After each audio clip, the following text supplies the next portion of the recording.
Добар ден и добре дојдовте во најновото издание на емисијата Агроинфо.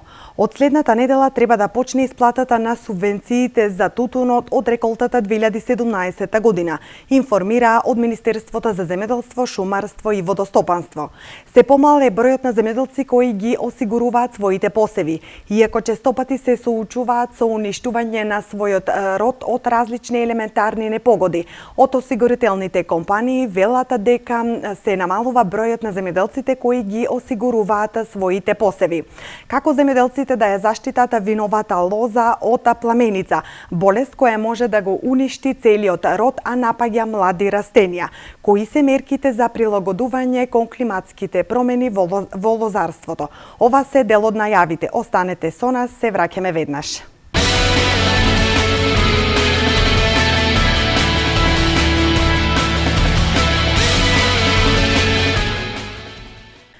Исплатата на субвенциите за тутунот од реколтата 2017 година треба да започне следната недела, а зголемени субвенции ќе добијат над 23.400 тутунари, информира од Министерството за земјоделство, шумарство и водостопанство. Повеќе за ова од следниот прилог. Исплатата на субвенциите за тутунот од реколтата 2017 ќе почне следната недела, а зголемени субвенции ќе добијат на 23.400 тутунари, соопшти Министерството за земјоделство, шумарство и водостопанство. Според Министерството, платежната агенција ќе ги спроведе законските контроли во откупните предпријатија, пошто ќе следува обработка на решенијата за исплата на субвенциите за тутунот. Со новиот начин на зголемено субвенционирање во 3 нивоа, кој почнува со реколтата 2017. Субвенцијата за прва класа тутун е 80 денари, за втора 70, а за трета, четврта и дополнителни класи е 60 денари. Целта на новиот модел на субвенционирање е да се поттикнат тутунарите да произведуваат поквалитетен тутун за да добијат повисока субвенција. Тутунопроизводството е значајна гранка за македонското земјоделство, која носи девизен прелив од околу 100 милиони евра годишно, велат од Министерството. Воедно информираат дека во службен весник се објавени измените и дополнувањата на Законот за земјоделство и рурален развој, од кои дел предвидуваат одложување на важноста на условите за подмирени обврски кон управата за јавни приходи, што изминативе години беше пречка за исплата на субвенциите. Со оваа измена се создаваат законски услови за навремена исплата на субвенциите, меѓу кои е исплатата на субвенциите за тутунот од реколтата 2017, наведува Министерството.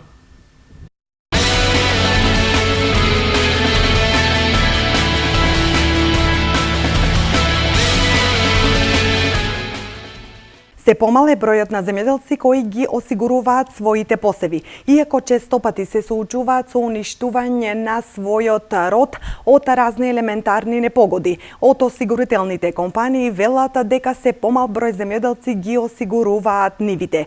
Повеќе за ова од следниот прилог. Полисите за осигурување на земјоделските посеви што ги нудат осигурителните компании не им вршат работа на струмичките земјоделци, вели Ристо Велков, председател на Синдикатот на земјоделци од Струмичкиот регион. Според него, полисите за осигурување не ги покриваат ризиците од некоја штета во вистинскиот период. Како што вели Велков, пролетните мразеви настануваат кон крајот на месец март или почетокот на април, а осигурувањето од овој ризик е во првата половина на март.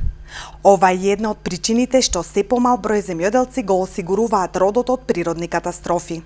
Мислам дека и самите земјоделски што не ги осигуруваат посевите се во право, бидејќи треба да се седне на маса и да се дефинираат самите мерки од кои осигурителните компании ги осигуруваат посевите на земјоделските производители, бидејќи низа од мерките против кои треба да се осигурат посевите не ги опфаќа оние култури во дадениот период кога настануваат штетите, така мислам дека е неминовно промена на самата законска регулатива и кога ќе дојде тоа, мислам дека интересот кај самите земјоделски производители ќе биде голем. Еве да пример, осигуровката од мразиви е во март месец, а сведоци сме до првата половина на март месец, а сведоци сме дека низа од мразивите настануваат во втората половина или во почетокот на април месец.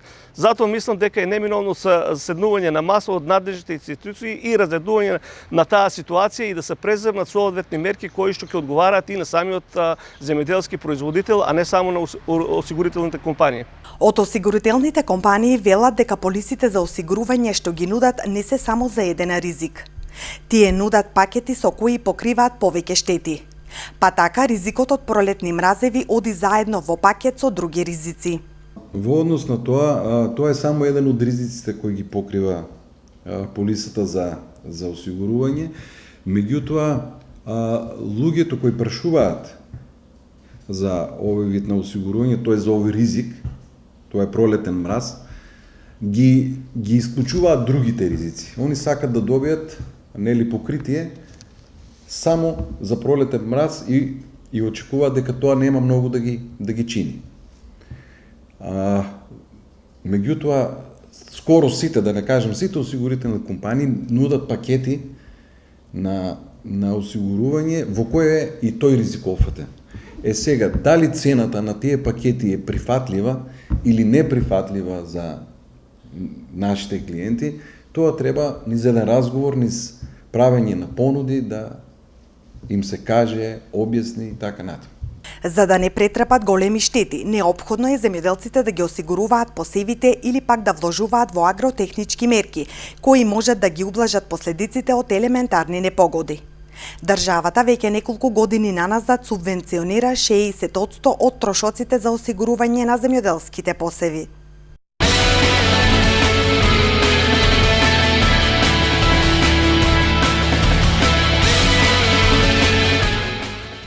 Во продолжение на емисијата Агроинфо ќе го слушнете советот од нашиот соработник Игор Ивановски, магистар по земјоделски науки. Добар ден, почитувани. Еве се наоѓаме период кога земјоделското производство како на отворено, така еве во фолии, во пластеници и во полнек.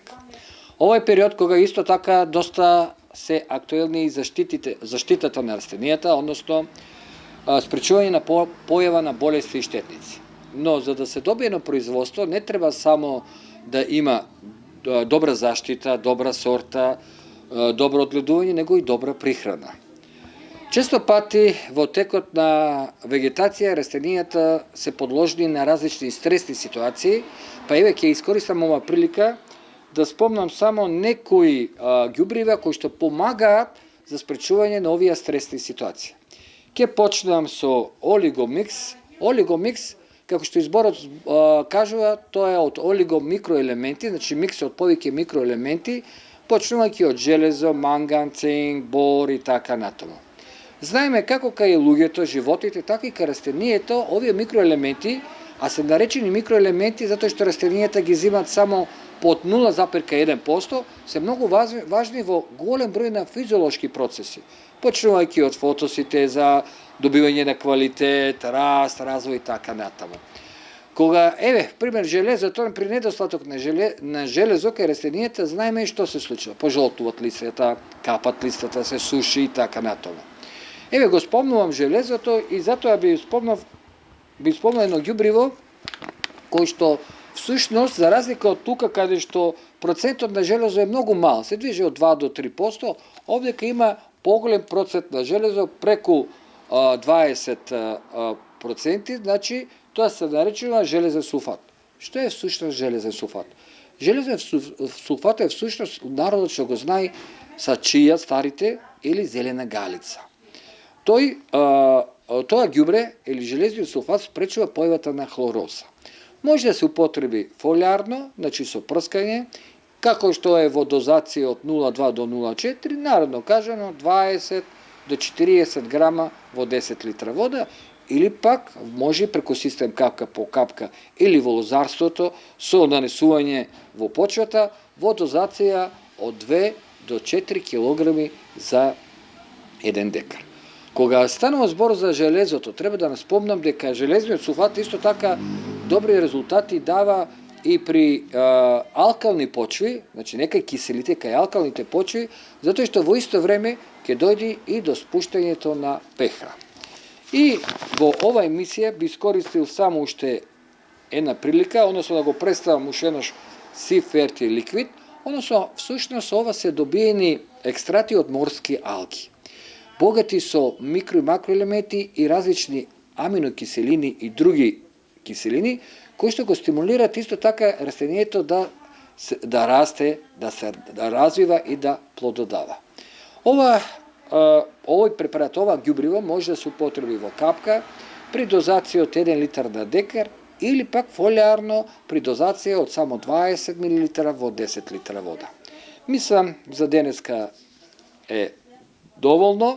Нормално, ние и во наредните земјоделски емисии, вака ќе представуваме повеќе интересни ѓубрива, а со цел ѓубрењето да го доведеме до една прикладна, правилна, научна категорија и за да се добие едно квалитетно производство.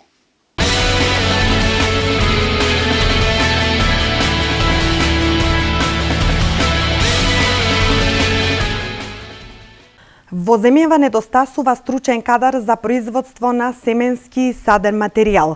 Нема лабораторија со македонски капитал каде ќе се произведуваат инвитро семиња за поквалитетно земјоделско производство и поголеми приноси, адаптирани на македонските услови.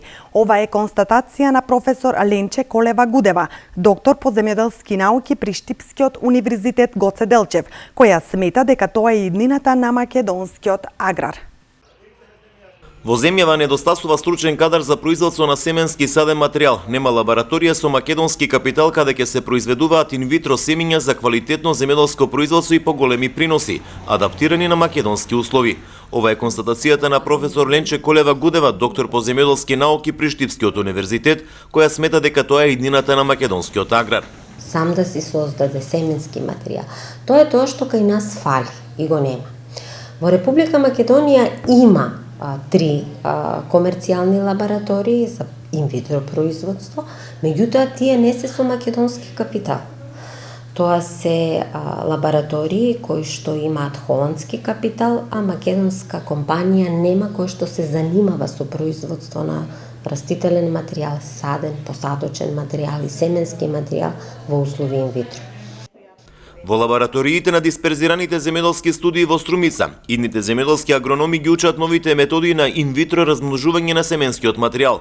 Иднината ја гледат во земјоделството со цел да го спојат наученото во пракса. Возможувам на некој начин поквалитетно и поефикасно да се развие земјоделието, особено во овој регион каде што му е многу потребно. Да им помогнем на нашите производители овде во Струмичкиот регион да произведат поквалитетни и подобри за поголеми и поквалитетни приноси.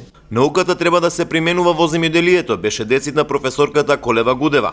На Земјоделскиот факултет во Струмица со наставните студии градинарство, агроменаџмент и растителна биотехнологија се даваат теоретски и практични знаења кои ќе бидат во корист на идните агрономи и земјоделски инженери. Самата наука како научни истражувања и како научни резултати дефинитивно само по себе ништо не значат доколку што не најдат апликација во производството. На македонското земјоделие тоа му треба. Земјоделскиот факултет секој пат е бил на страна на земјоделскиот производител и секој пат да му овозможи посовремено производство за подобар квалитет и квантитет. Најголемиот дел од земјоделците во Македонија ги практикуваат традиционалните начини на земјоделско производство, заради што не се многу конкурентни со своето производство на домашните и странски пазари.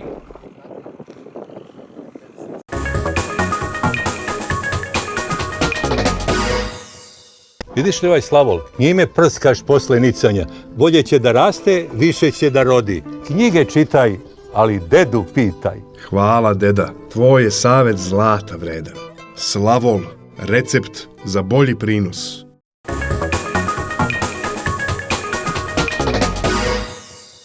Земјоделците да ја заштитат виновата лоза од пламеница. Оваа болест може да го уништи целиот род, а напаѓа млади растенија. Земјоделците да ја заштитат виновата лоза од пламеница, советуваат агрономите.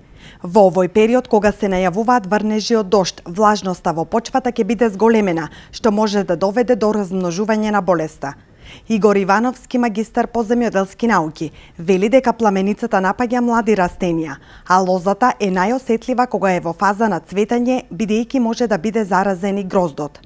Појавата, развојот и ширењето на пламеницата може да се прогнозираат во зависност од температурата и влагата. Според најавата на хидрометеоролозите се очекува крајот на неделата, па и почетокот на другата недела да дојде до дестабилизирање на времето, односно што ќе доведе до исто повисоки температури, но пред се дожд. Ова го напоменувам затоа што овакви промени, значи пропратено со роса, вода, дожд и сонце, се идеални услови за појава на болести на културите кои што се наотворени. Овоштарство и виновата лоза. Овој пат би сакал само да нагласам за лозарите. Голем број на лозари чекат, според некои дати, да помини период да извршат хемиска заштита на виновата лоза. Но да не се случи пред 2-3 години, кога од многу чекање, па дојде многу пламеница, па немаше потаа спас, најубаво сега веднаш да го искористат овој период, да тргнат кон заштита на виновата лоза. Затоа што пламеница на виновата лоза напаѓа млад лист. Веќе има многу млади листови и веќе е пламеница тука.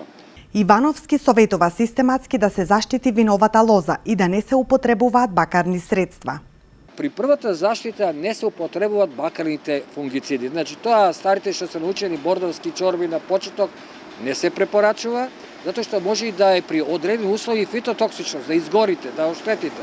И трето, не се оди на контактни, него на системични фунгициди, кои што ќе навлезат во системот на растението, па како расте виновата лоза, така и младите растенија ќе бидат заштитени. Покрај пламеницата кој што е најопасно сега во овој период, може да се стави и некој инсектицид против некој, затоа што има најава некаде дека има прва генерација на молецот, а може да се случи, мај знаеме дека се случи и првите симптоми, зависи од времето и на пепелница, значи комбинирана заштита со микроелементи да се направи за заштита на самите растенија. И сосема на крај, ви потенцирам дека најдобро е во овој период заштитата да не е на 15, 20, 25 дена, него напротив, еднаш неделно сега, да речеме во текот на мај, потоа во текот на јуни да биде на 10 дена, а веќе јули таму 15 и така натаму. За препознавањето на појавата на оваа болест потребно е да се гледаат симптомите. Штом навремено се открие болеста, толку подобро во спречувањето на нејзиното ширење и правење поголеми штети. Појава на дамки на листовите, појава на мувла на листовите, маслиново-жолтеникави дамки, сушење на гроздовите, врнежливи и влажни услови за појави и ширење на габата. Таа се шири преку дождовните капки и живее во вода.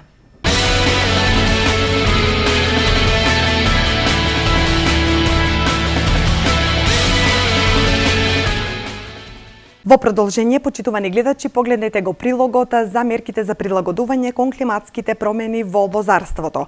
Оваа публикација беше подготвена со поддршка на Агенцијата за меѓународен развој на УСАИД од тимот на проектот за адаптација на земјоделството кон климатските промени, имплементиран од мрежата за рурален развој на Република Македонија.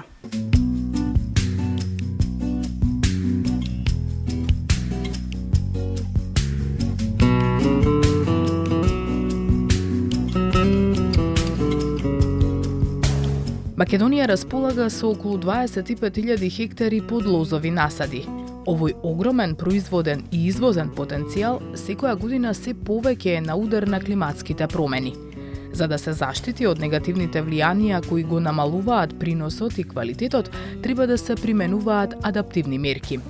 Мерките се особено значајни за трпезните сорти грозје кои ги има на 7500 хектари, од кои се добиваат 50 до 70.000 тони трпезно грозје секоја година, наменето за домашниот, но и за извозниот пазар, доста барано заради вкусот и аромите добиени од поволностите на климатското поднебје.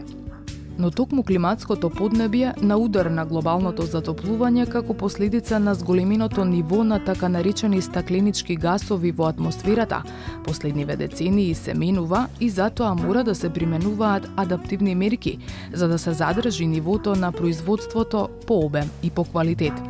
Климатските промени со изразити летни суши и горештини, со неправилен распоред на врнежите и со зачестената појава на изгореници по плодовите, стануваат се почеста закана за лозарското производство. Мерки кои ги препорачуваат експертите за заштита од негативното влијание на климатските промени се специфичната резидба на така наречениот Т-систем на одгледување, мулчирањето на окроените прачки од лозниците, поставувањето заштитни мрежи за засенчување и нанесувањето калциум карбонат во периодот на летните гориштини. Примената на мерките започнува уште во зимата, со почетокот на резидбата на лозијата.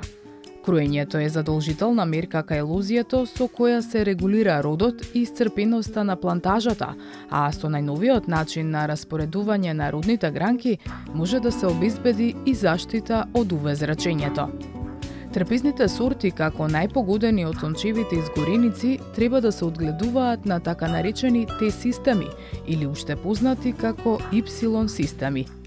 Главната функција на овој систем е да се постават родните ластери под агол од 45 степени и лисната маса да прави сенка под која без изгореници ќе растат гроздовите. При овој систем на резидба се оставаат два кондира за замена и два лака, односно два родни ластери кои што нели се ќе го дадат планираниот род, односно принос. Се избираат нормално добро поставени, позиционирани ластари. Замената секогаш треба да биде нели во пониско поставена во основата на самата лоза, додека пак лакот треба да биде нели малце повисоко поставен. Во случајот оставаме 10 до 12 родни окца, односно лакот треба да има 10 до 12 родни окца. Колку родни папки, односно окца, треба да оставите на родните ластери зависи од сортата на грозието.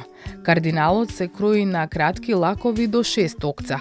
Кај сортите Мускат Хамбург и Рибиер на лаковите се оставаат до 8 окца, а кај сортите Викторија, Афусали, Палиери и Италија на лаковите се оставаат до 10 окца. Кај сите сорти на кондирите за замена се оставаат по 2 родни папки. Родните ластари по кроењето веднаш се врзуваат и тоа во спротивна насока еден спроти друг, што погледнато од озгора изгледа вака. Кај трпезното грозде, недозволиво е појава на минимални, оштетувања на самиот грозд, но нормално нели тоа ја намалува цената, односно и го преполовува финалниот производ кој треба да биде од прва класа. При резидбата треба да се внимава ножиците за круење да бидат добро наострени, да нема кинење и поголеми оштетувања, како и резот да биде под косина за да не се задржува вода на отворената рана по резидбата. Главната карактеристика на системот е аголот од 45 степени на самата конструкција, односно аголот на родните ластари е под 45 степени. Тоа овозможува едно природно засенчување со засенчување од страна на листовите на самите гроздови. Гроздовите се во основа на лозата, додека под тој агол од 45 степени поставена е таа лисна маса и прави природно засенчување и заштита од негативното влијание на сончевите зраци, односно на ултравиолетовото зрачење. Ако не се преземат мерки за засенчување, негативното влијание на климатските промени ќе предизвика скратување на фазите на развој, што директно ќе се одрази врз квалитетот на крајниот производ, а исто така, поради жештините, сите сорти, иако со различни термини на зреење, наеднаш забрзано ќе созреат и ќе стасуваат истовремено, и за берба, и за на пазар, што е негативно од аспект на квалитетот, но и од економски аспект. Кроењето е само почетокот на работите на лозовите плантажи. По резидбата на земја остануваат окроените прачки. Најновите испитувања потврдуваат дека подобро е прачките со помош на мулчерица да се иситнат, наместо како досега што се извлекуваа и се палеа покрај нивите. Со примена на мулчерицата, освен што се избегнуваат оштетувањата на лозата, се забрзува и работниот процес. По кроењето може веднаш да се врзуваат родните ластари, па дури потоа, кога ќе има време лозарот, дополнително да ги измулчира гранките. Некои посебни параметри од страна на тракторот и агрегатите не се потребни, затоа што обичен трактор од 40 на коња сосема солидно и успешно ја извршува работата. При работата, мулчерицата има преносен систем кој овозможува неколкукратно да се зголеми брзината на ротирачките ножеви, кои ги дробат скроените лозови прачки на ситни делови. Ефикасноста е многу поголема ако насадот е затревен и израмнет. Со премината на мулчирањето се враќа назад во почвата дел од минералната материја која ја црпела лозницата во текот на вегетацијата и така обогатен почвениот слој со хранливи материи помага и за поголема водозадржливост. Во текот на вегетацијата, важни мерки кои придонесуваат за адаптацијата се и правилното и навремено наводнување, кое може да се регулира наедноставно со примена на тензиометрите. Тоа се пластични цевки кои се поставуваат со сврдел на определената длабочина покрај кореновиот систем.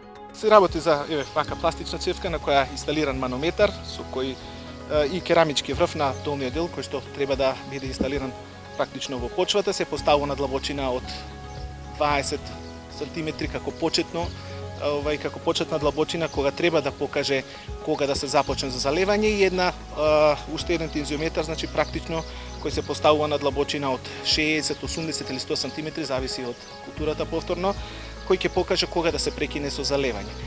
Во летните горештини, секоја капка вода е драгоцена за растенијата. Намалувањето на испарувањето ќе се постигне со поставување на UV заштитните мрежи, кои се истите мрежи кои штитат од град.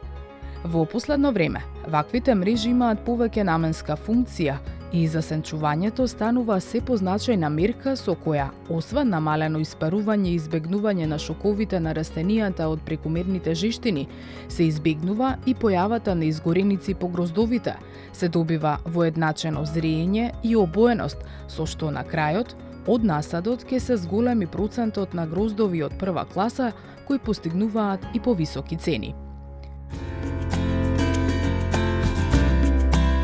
Покрај засенчувањето, една од поновите методи на заштита од изгореници е со нанесување калциум карбонат на самите гроздови. Тој е природен минерал кој воопшто не е штетен, лесен е за нанесување со атомизерот во доза од 20 литри за секој хектар. Калциум карбонатот е високо рефлективен минерал, кој што со употреба него, значи со аплицирање на виновата лоза, кај трпезните сорти, врши заштита од соларниот стрес.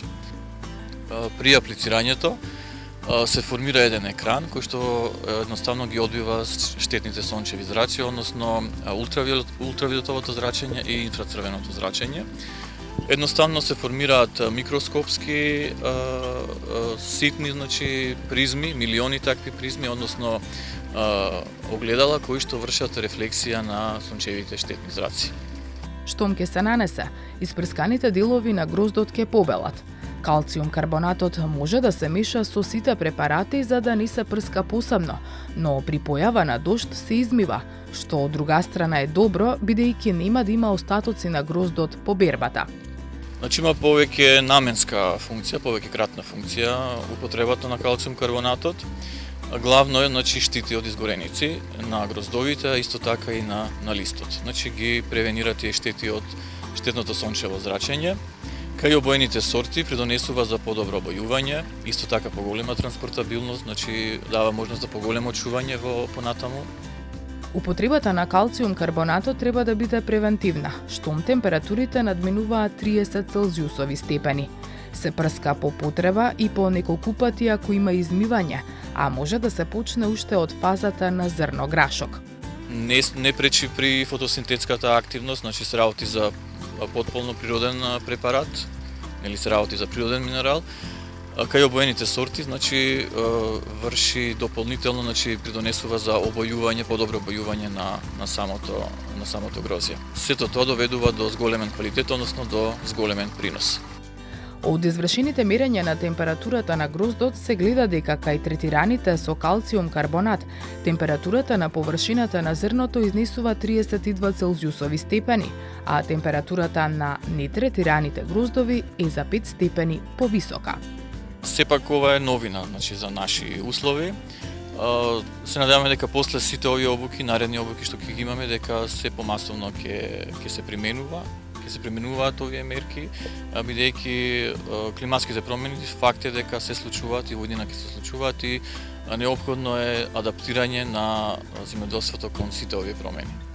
Со примината на адаптивните мерки кај трпезните сорти грозија, крајната цел е и во вакви климатски услови да се задржи квалитетот на крајниот производ, а со тоа и рентабилноста на лозовиот насад.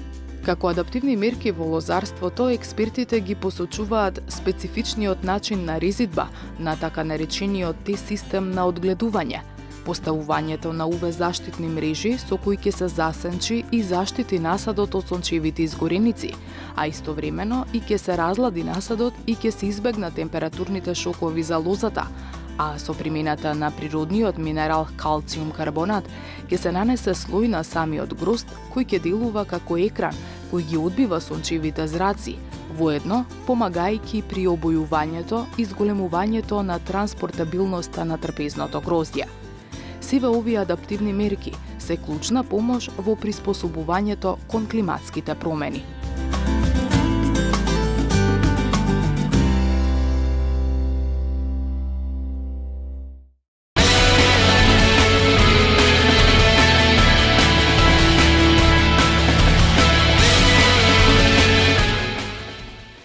И за крај, почитувани гледачи, една информација. Индиските компании се заинтересирани да инвестират во текстилната индустрија и во земјоделскиот сектор во Македонија.